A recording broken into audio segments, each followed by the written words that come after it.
Welcome प्यारे बच्चों। आज हम इस वीडियो में कक्षा 12वीं की हिंदी की पाठ्य पुस्तक से पाठ चार्ली चैपलिन यानी हम सब के प्रश्न उत्तर को और इसकी समरी को बहुत ही शॉर्ट में और इजी लैंग्वेज में समझने वाले हैं। तो चलिए शुरू करते हैं।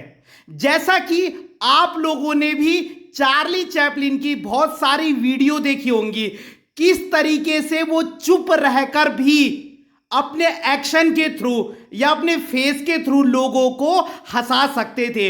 वो एक अंग्रेजी कॉमेडी एक्टर थे, ठीक है। वो एक राइटर भी थे, डायरेक्टर भी थे, कंपोजर भी थे। तो बेसिकली चार्ली चैपलिन एक ऑलराउंडर थे। लेकिन उनकी जो वीडियो है उसमें हम देखते हैं कि किस तरीके से वो लोगों को हंसाकर लोटपोट कर देते थे। उनके फनी रिएक्शन, उनके जो हाथों के मूवमेंट हैं या उनके द्वारा दिखाई गई जो एक्टिंग है, वो बिना कुछ बोले भी लोगों को हंसाने की ताकत रखते थे। और वो आज भी क्या है, बहुत पसंद किए जाते हैं। उनकी वीडियोस पे जो है मिलियंस में व्यूज होते हैं, ठीक है। अब हम इनके प्रश्न उत्तर को समझते हैं। पहला प्रश्न है, लेखक ने ऐसा क्यों कहा कि चार्ली चैपलिन पर करीब 50 वर्षों तक काफी कुछ कहा जाएगा। यानी लेखक ऐसा क्यों कह रहे कि आने वाले 50 सालों तक भी चार्ली चैपलिन जो है वो डिस्कशन का एक टॉपिक होंगे। मतलब हम आने वाले 50 सालों में भी उनके बारे में ढेर सारी बातें करेंगे। तो आप लिखोगे, लेखक ने ऐसा इसलिए कहा क्योंकि। लेखक ने ऐसा इसलिए कहा क्योंकि, और आप ये पॉइंट लिख देंगे। चैपलिन जैसा कलाकार 50 वर्षों तक नहीं हो पाएगा। सबसे पहला रीजन है कि चार्ली चैपलिन जैसा कलाकार 50 वर्षों तक नहीं हो पाएगा। दूसरा पॉइंट है, चैपलिन से संबंधित कुछ रीलें मिली हैं।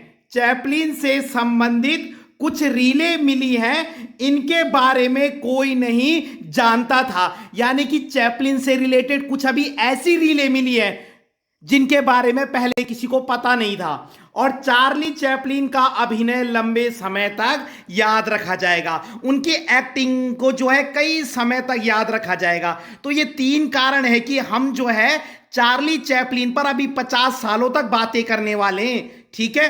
तो क्या है, पहला तो कि चैपलिन जैसा जो कलाकार है वो 50 सालों तक हमें नहीं मिलेगा।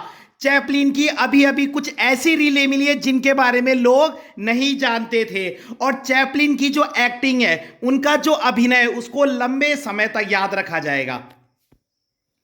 अगला प्रश्न है, चैपलिन ने ना सिर्फ फिल्म कला को लोकतांत्रिक बनाया, आपने लोकतांत्रिक वर्ड को समझना है, बल्कि दर्शकों की वर्ण व्यवस्था को भी तोड़ा।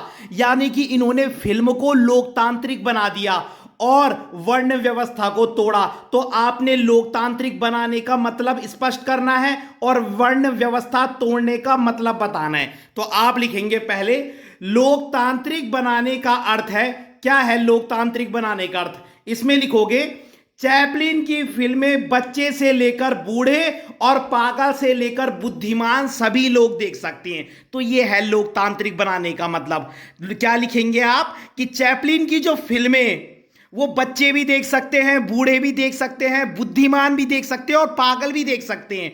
क्यों? क्योंकि उनकी फिल्मों को देखने के लिए बुद्धि की जरूरत नहीं है, फीलिंग्स की जरूरत है ना। अगर कोई पागल इंसान भी चैपलिन की फिल्में देखता है तो वो भी उनके इमोशंस को समझ सकता है। उस पे हो सकता है बुद्धि ना हो, लेकिन इमोशंस तो हैं, ठीक है। दूसरा है, वर्ण व्यवस्था तोड़ने का क्या मतलब है, तो उसमें लिखोगे, चैपलिन की फिल्में किसी जाति या धर्म को बढ़ावा नहीं देती।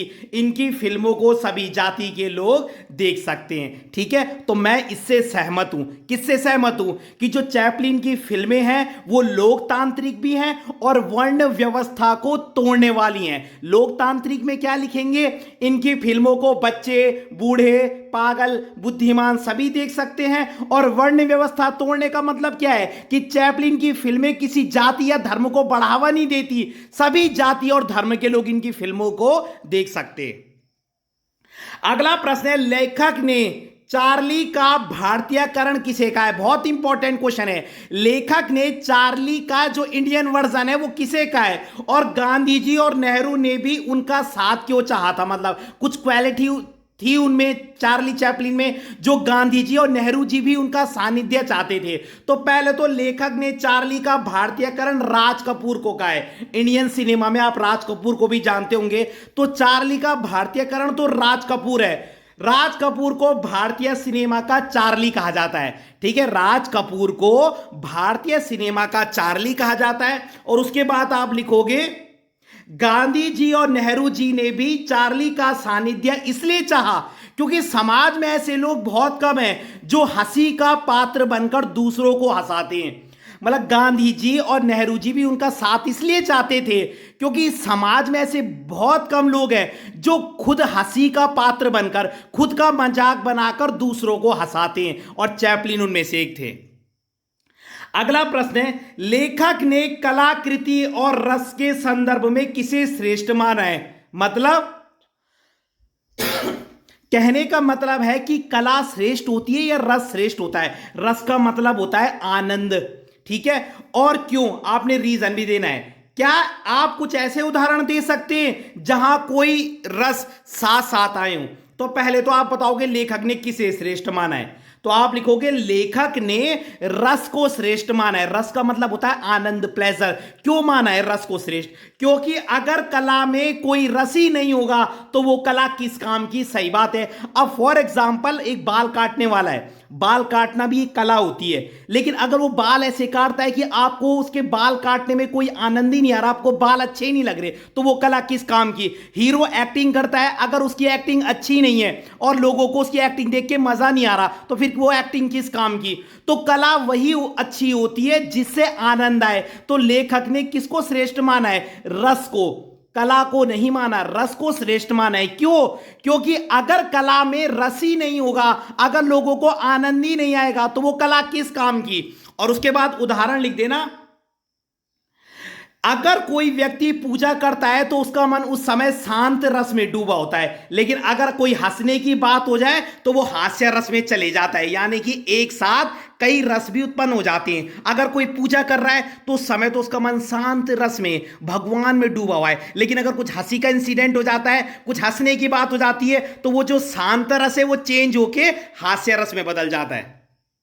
उसके बाद देखिए, जीवन की जद्दोजहद ने चार्ली के व्यक्तित्व, उनकी पर्सनैलिटी को कैसे संपन्न बनाया? उनकी लाइफ का जो स्ट्रगल था उसके कारण उनकी पर्सनैलिटी निखरी है। तो आपने बताना है कैसे। तो आप लिखोगे चार्ली ने अपने जीवन में अनेक परेशानियों का सामना किया था। बिल्कुल सही बात है। चार्ली की जो मां थी वो बहुत बीमार रहती थी और बाद में चार्ली की मां को पागलपन के दौर से भी गुजरना पड़ता है। तो इसलिए लोग, उस चार्ली को लोगों की बहुत सारी बातें सुननी पड़ती है। ठीक है, पहले तो चार्ली की मां बीमार होती है, बाद में उनको पागलपन के दौरे पड़ते हैं, तो इस कारण लोग भी उनको कई ताने मारते हैं। तो चार्ली जब अमीर बन जाते हैं तब भी वो गरीबों जैसा ही व्यवहार करते थे। यही उनकी सिंप्लिसिटी थी। तो उनकी लाइफ के स्ट्रगल ने, उनकी लाइफ की जो परेशानियां थी, उन्होंने ही चार्ली की पर्सनैलिटी को निखारा। कहते हैं ना, जब इंसान अपनी लाइफ में मुसीबतों को झेलता है तभी वो क्या है, आगे संपन्न बन पाता है। अगला प्रश्न है, चार्ली सबसे ज्यादा स्वयं पर कब हंसते हैं? चार्ली अपने ऊपर सबसे ज्यादा कब हंसते हैं? तो चार्ली सबसे ज्यादा स्वयं पर तब हंसता है जब वह अपने अंदर आत्मविश्वास और सफलता को देखता है। बहुत इंपॉर्टेंट क्वेश्चन है। चार्ली अपने ऊपर सबसे ज्यादा तब हंसता है जब वो अपने अंदर आत्मविश्वास और सफलता को देखता है। चार्ली को बच्चे भी पसंद करते हैं, बूढ़े भी पसंद करते हैं, और चार्ली की जो फिल्में, उनको देखने के लिए भावनाओं की जरूरत होती है, बुद्धि की नहीं। अगला प्रश्न है, चार्ली की जो फिल्में हैं वो भावनाओं पर टिकी हुई है, बुद्धि पर नहीं। तो आप लिख गए होंगे, मतलब आप समझ गए होंगे मैं क्या कहना चाह रहा हूं। चार्ली की फिल्में दिल को छूने वाली हैं। चार्ली की फिल्में बच्चे और बूढ़े सभी देख सकते हैं। चार्ली की फिल्में बुद्धिमान और पागल सभी देख सकते हैं। और चार्ली की फिल्में देखने के लिए भावनाओं की जरूरत होती है, बुद्धि की नहीं। तो एक तो चार्ली की फिल्में दिल को छूने वाली है। उसको पागल भी देख सकते हैं, बुद्धिमान भी देख सकते हैं, बच्चे भी देख सकते हैं, बूढ़े भी देख सकते हैं। और चार्ली की फिल्में देखने के लिए आपको भावनाओं की जरूरत होनी चाहिए, आपको उनकी फिल्म को समझने के लिए फीलिंग्स की जरूरत है, ज्यादा माइंड लगाने की जरूरत नहीं है। मतलब आपको इमोशंस के साथ कनेक्ट करना पड़ेगा।